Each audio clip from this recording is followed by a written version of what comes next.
अगोदर सुद्धा त्याने अशाच सर्वसामान्य घरातल्या मुली महिला त्याने अशा फासल्या असणार आहेत आणि त्यांनी इज्जत जाईल अब्रू जाईल या भीतीने त्यांनी कुठेही वाच्यता केली नाही। देवेंद्र फडणवीस साहेब यांचं कौतुकच करावं, इतक्या फास्ट पद्धतीने त्यांनी यंत्रणा हलवलेली आहे की त्याचं जे गाव आहे काहीतरी गुनाट गाव शिरूरमध्ये, त्या गावात मध्ये ना छावणीचं स्वरूप आलेले गाव आहे।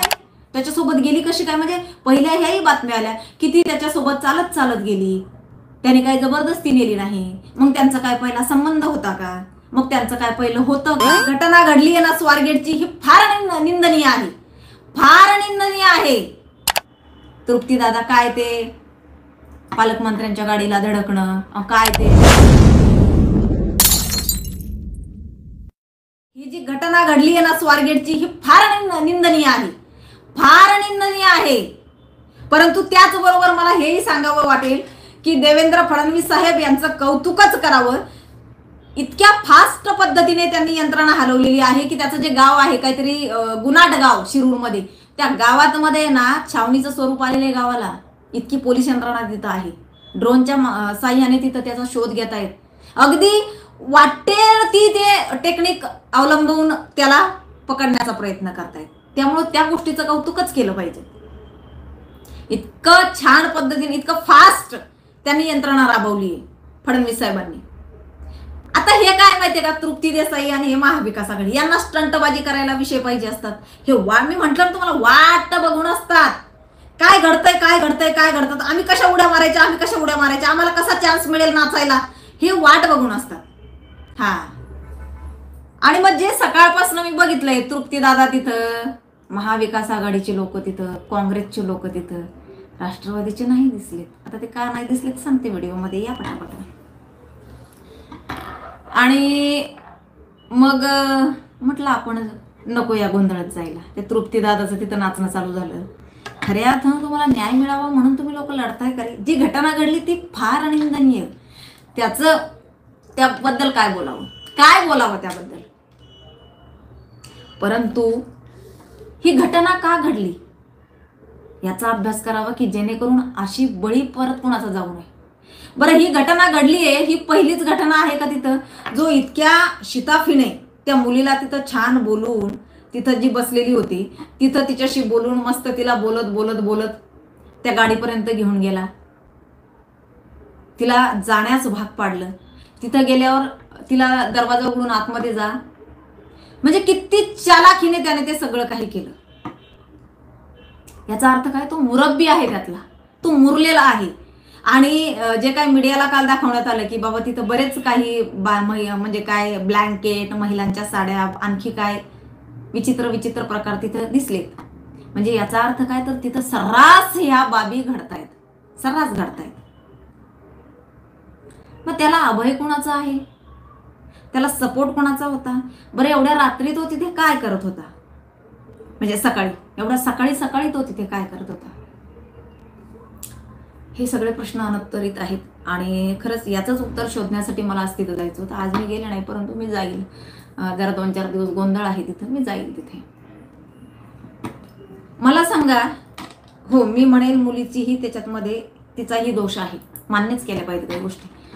अरे आपण वारंवार लहान मुलांना सांगतोय अनोळखी माणसाशी बोलायचं नाही, अनोळखी, तिथं इतकी माणसं होती, म्हणजे ही मुलगी ना थोडीशी साधी भोळी आहे, ती मला माहित नाही कोण, पण ती साधी भोळी असावी, तिच्या त्या साधे भोळेपणाचाच त्या मुलाने फायदा घेतला। अरे तुम्ही शिकलेल्या आहात, तुम्ही बघताय मुलींनो काय घटना घडताय, ज्या वेळेला तुमच्याजवळ असं कोणी येतंय ना, का विश्वास ठेवता तुम्ही? तुम्हाला लिहिता वाचता येतंय, काय संबंध? आगाराच्या तिथं मला सांगा, प्रत्येक डेपोमध्ये माहिती देण्यासाठी माणसं बसलेली असतात ना, त्यांना जाऊन विचारा। जरी तुला त्यांनी म्हटलं ना, तू त्याचं ना ऐकता तू जर त्या माहिती सांगणाराकडे गेली असती, ते विचारणाराकडे विचारायला, माहिती सांगणाराकडे की बाबा हे तिथं खरंच गाडी लागलेली आहे का, मला हा म्हणतोय तिथं लागलेली आहे गाडी, बरं तुला माहिती आहे, म्हणजे असंही म्हणण्यात येतं, ऐकण्यात आलंय की बाबा मीडियाच्या माध्यमातून की ती म्हणत होती की नाही मी नेहमी जाते, गाडी इथंच लागते। मग तुला माहिती होतं ना गाडी तिथंच लागते, तू का, तुला संशय नाही आला का असा थोडा पण ग बाई त्याच्यावर? कसं म्हणजे तू नाही जायला पाहिजे होतं, घटना घडलीये त्याला आपण, परंतु मी हे बोलण्याचं बऱ्याच जणांना रुचणार नाही, पण हे सत्यता आहे. मुलींना तुम्ही असं कोणी जर तुम्हाला हे करत असेल नका ना, काय गरज नाही. मला सांगा किती घटना. आज काय झालं, याच्या अगोदर सुद्धा त्याने अशाच सर्वसामान्य घरातल्या मुली महिला त्याने अशा फासल्या असणार आहेत आणि त्यांनी इज्जत जाईल अब्रू जाईल या भीतीने त्यांनी कुठेही वाच्यता केली नाही आणि तो फापावत गेला. ही पहिली घटना असणार. त्याला कसं माहित ती साईटला आहे बस, तिथे कुणी येत नाहीये, त्याच्यात दिवे नाहीयेत, ती बंद पडलेली त्याला कशी बरोबर माहिती सगळी. याचा अर्थ खूप मला काय म्हणायचंय की तुम्ही अगोदरचं सुद्धा सीसीटीव्ही फुटेज चेक करा, तुम्हाला कळेल. अशा घटना भरपूर झालेल्या असणार आहे, तुम्हाला कळेल सगळं. तुम्ही तिथले सीसीटीव्ही फुटेज चेक करा, अगोदर सुद्धा, तिथून मागचे सुद्धा. नक्कीच तुमच्या लक्षात येतील तिथल्या बाबी की किती भयंकर घटना या घडलेल्या आहेत आणि यांनीच केलेल्या आहेत. हा जो आहे ना नीच प्रवृत्तीचा, यांनीच केलेल्या आहेत आणि म्हणून तो एवढा फापवला की बरं. दुसरी गोष्ट, सुरक्षा रक्षक अगदी त्यांच्यावर हा असायलाच हवा, दोषी त्यांना ठरवायलाच हवं, बिलकुल. मला याच्यामध्ये प्रामुख्याने एक सांगावंसं वाटतं बरं का. आपल्या आजूबाजूला ज्या वेळेला अशा घटना घडतात ना, सर्वसामान्य लोक पण कसे वागतात बघा. नाही लक्ष देतो. रस्त्यावर जर एखाद्या पोरीला मारत असेल ना कुणी तर लक्ष देत नाही. रस्त्यावर जर एखाद्या बाईला कोणी त्यांचं काहीतरी असेल म्हणतात, लक्ष देत नाहीत. ज्या वेळेला अशा घटना घडून जातात ना त्यावेळेला मग यांचा उद्रेक सोशल मीडियावर बाहेर निघतो. हा, तोपर्यंत सतर्कता किंवा बाबा अगोदर आपलंही काहीतरी कर्तव्य आहे. अशा गोष्टींमध्ये जर आपण मधी पडलो तर कदाचित हे असे प्रकार थांबतील आपल्या आजूबाजूला जर अशा घटना घडत असतील तर. परंतु तसं कुणी करत नाही, तसं कुणीही करत नाही. कुणाला गरजच भासत नाही त्याची. काय करायचंय, मला काय पडलंय. पण ज्या वेळेला असं काही घडून जातं ना, होऊन जातं कृत्य, मग मात्र उड्या घेतात त्याच्यामध्ये सोशल मीडियाच्या माध्यमात ना, स्वतः नाही. हा, काही स्टंटबाजी करणारे आहेत. आता बघितलं असं नाच तुम्ही, तृप्ती दादा काय ते पालकमंत्र्यांच्या गाडीला धडकणं, काय ते अरे वा वा वा वा वा तृप्ती दादा, हो छान हा तृप्ती दादा, मस्त. अरे मुळाशी जा, त्या घटनेच्या मुळाशी जा. का घडली, किती अशा आणखी घटना घडलेल्या असतील. एकच आगार तुम्ही नका पकडू. जिथं जिथं मी म्हणते शिवाजीनगर असेल, स्वारगेट असेल, सगळीकडे तुम्ही शोधा, सापडेल. किती घटना घडल्या असतील अशा. हा जो आहे ना, हा बरोबर अशी शोधत असणार आहे. त्याला या सगळ्या आगारांची माहिती असणार आहे. तुम्ही शोधा, सीसीटीव्ही फुटेज करा तुम्ही प्रत्येक आगाराचं. हा दिसेल तुम्हाला तिथे तिथे. खूप साऱ्या घटना बाहेर येईल. खूप साऱ्या बायका गप्प आहेत. कदाचित मला वाटतं उद्या परवा आहे ना येतील सांगायला की आम्ही इज्जतीच्या आबरूच्या धाकाने आलो नाहीत, परंतु आमच्या सोबत सुद्धा असं घडलेलं आहे. कदाचित येतील, बघा तुम्ही. आज या मुलीच्या मित्राने जर तिला सांगितलं नसतं की तू जा रिटर्न, तर ती याच्याहून हडपसरहून रिटर्न आली नसती. तिचा जो कोण होता तिने फोन केला त्याला आणि त्याने सांगितले तू जा आणि कंप्लेंट कर, म्हणून ती आली. बरं, ती कंप्लेंट करायला गेली. खरंच तिची कंप्लेंट पोलिसांनी अगदी अशी घेतली असेल का हो? नाही. तू कशी काय त्याच्यासोबत गेली, कशी काय, म्हणजे पहिल्या ह्याही बातम्या आल्या की ती त्याच्यासोबत चालत चालत गेली, त्याने काही जबरदस्ती नेली नाही. मग त्यांचा काय पहिला संबंध होता का, मग त्यांचं काय पहिलं होतं का. ह्याच गोष्टीला घाबरतात आणि म्हणून महिला पुढं येत नाही आणि अत्याचार सहन करतात. मी वारंवार सांगत असते की ज्यांच्यावर खऱ्या अर्थाने अत्याचार होत आहेत खरे, त्या पुढे येत नाहीत.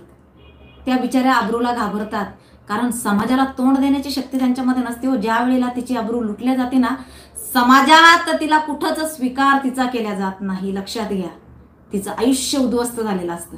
कुणीही तिला स्वीकारत नाही, कुणीच नाही. इतकं घाण नजरेने तिला बघितलं जातं. त्यामुळं काय होतं माहिती का, निमूटपणे महिला सहन करतायत. आणि ज्यांना पैसे हडपण्यासाठी कुणावर तरी स्वतः मौज मजा करायची त्या माणसांसोबत, आणि ज्या वेळेला त्यांनी पैसे देणं बंद केले काहीला, मग त्याच्यावर रेपचा गुन्हा दाखल करायचा आणि पोलीस पण लगेच दाखल करून घेतात. माझ्या थंबनेलला आज काय आहे, जोपर्यंत पोलीस कडक कारवाई करत नाहीत, यस इथं पोलीस दोषी आहेत. मी आजही म्हणते, कालही म्हणत होते आणि उद्याही म्हणेन, इथे पोलीस दोषी आहेत. गृहमंत्री नाही म्हणत हो त्यांना गुन्हे दाखल करून घेऊ नका, गृहमंत्री म्हणत नाही. परंतु तुम्हाला सांगते, हे मान्यच करावं लागेल. सीपी पेक्षा मोठा आहे का हो? पोलीस स्टेशनचा इन्चार्ज हा सीपी पेक्षा मोठा आहे का? तुम्ही बघा, सीपी साहेबांना भेटायला जा, तुम्हाला किती आदराने ते बोलतात, तुमचं म्हणणं ऐकून घेतात. माझे अनुभव सांगते मी.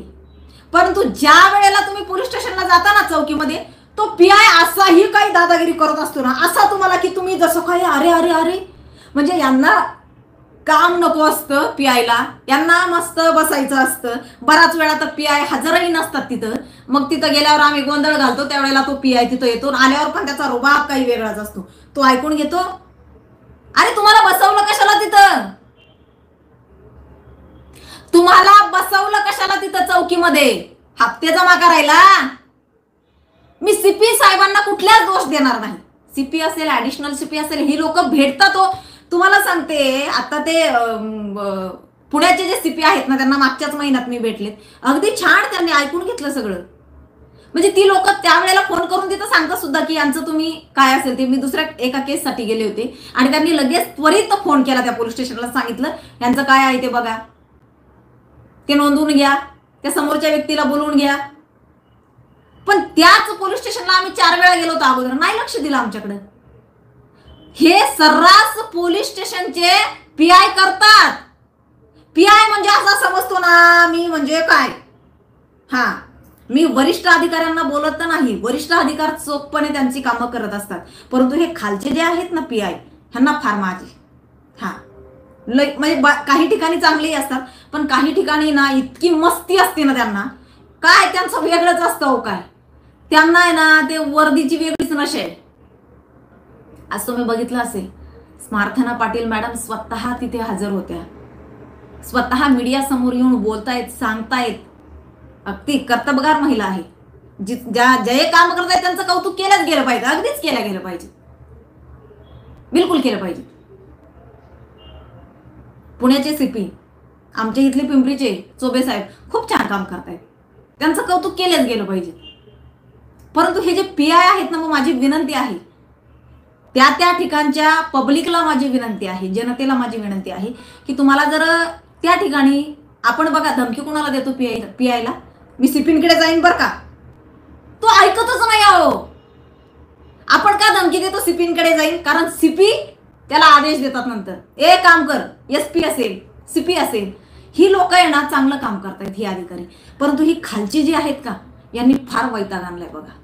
गुन्हे नोंद करून घेणार नाही, पीडित महिला गेली की तिला तासनतास बसवून ठेवतील, नंतर ना त्या आरोपीला बोलवतील. अरे फिर्यादी आलेली आहे, तिचे गुन्हे दाखल करून घ्या ना, नाही ते आरोपीला बोलवतील. सेटलमेंट कशी होईल का ते बघतील. तो पैशावाला आहे का? तो जर पैशावाला नसेल तर मग त्याच्यावर आपले 1-2 कलम टाकून अडकवतील त्याला. तो जर पैशावाला असेल तर या महिलेला दमदाटी देऊन तिला बसायला होतात. ह्या केस सर्रासपणे माझ्याकडे येतात आणि ह्या कशा घडतात, 1 तारखेनंतर लक्षात ठेवा, 1 मार्चला मी घोषित करणार आहे आंदोलन माझं, आणि महाराष्ट्रातनं महिला त्या ठिकाणी येणार आहेत, पीडित महिला, आणि ते मी मुख्यमंत्री साहेबांच्या निदर्शनात आणून देणार आहे. हा माझं आंदोलन असणार आहे ना, ते आंदोलनच माझं याच्यासाठी आहे की मला निदर्शनात आणून द्यायचं आहे मुख्यमंत्री साहेबांच्या की पोलीस यंत्रणा किती ढिसाळ झाली आहे. ज्या वेळेला अधिकाऱ्याकडे जातो ना, त्यावेळेला ती लोक दखल घेतात. बरं, प्रत्येक व्यक्ती अधिकाऱ्यांपर्यंत पोहोचू शकतो का? त्या व्यक्तीला, सर्वसामान्य व्यक्ती असतो, त्याला ज्या वेळेला मला फोन येतो ना पोलीस स्टेशनमधनं की ताई मी सांगण्याचा प्रयत्न करते, जर एखादा असला चांगला तर ऐकतो, नसला नालायक जर असेल ना तर काय करणार? हो ताई करतो ना आम्ही, आम्ही कुठं नाही म्हणलं का, त्यांना दमच नाहीये. पण असं करून मात्र त्यांची टाळाटाळ करतात. आणि मग काय करणार? त्या महिलेला मी म्हटलं का तुम्ही एक काम करा, तुम्ही कुठं राहता? मग ती सांगते मी अमुक. मग तुमचं ग्रामीण मध्ये येतं का सिटीमध्ये येतं? मग तिने सांगितलं ना, बाई मग तू जा तुझ्या अधिकाऱ्याकडे, तिथं अधिकाऱ्यांना भेट होईल. ती बाई जात नाही, हो म्हणते मला पण जात नाही. नंतर मी दुसऱ्या दिवशी जेव्हा तिला कॉल करते ना की तुम्ही गेल्या होत्या का काल, तुम्ही अर्ज भरावा लागत, ती म्हणते ताई जर हा खालचाच ऐकत नाही तर वरचा काय करू? म्हणजे सर्वसामान्यांच्या मनात भीती असते की हा पीआय ऐकत नाही तर याच्यावरचा काय ऐकणार आहे आमचा, काय नाही मिळणार आम्हाला. म्हणजेच काय तर मुख्यमंत्री साहेब, तुम्ही 1 दिवसाची कार्यशाळा घ्या, फार गरज आहे. आणि हे जे पीआय आहेत ना, पीआय पहिले यांना सडकवून काढा. हे खालचे जे आहेत ना चौकीतले, लय विचित्रपणा करतात. तो भयंकर त्रास आहे, महिलांना न्यायच मिळत नाही साहेब.